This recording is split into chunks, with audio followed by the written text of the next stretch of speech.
Hi YouTube, this is John at Butternut Hill Farm.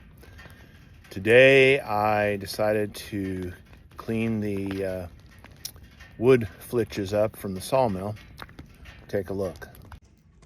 Now today it's pretty hot and I'm pretty thirsty.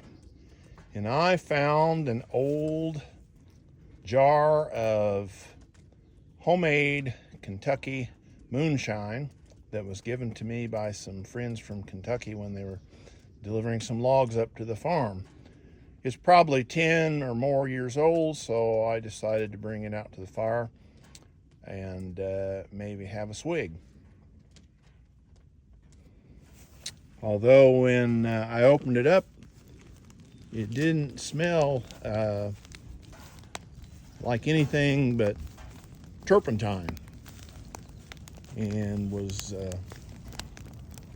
really old, like I said. So instead of drinking any of it, I decided to use it as fire starter. And let me tell you, this is probably the best fire starter I've ever used. It went up amazing. So I'd give it as a fire starter, I would give the Kentucky Moonshine a 4+ rating out of 4 stars. Have a great day.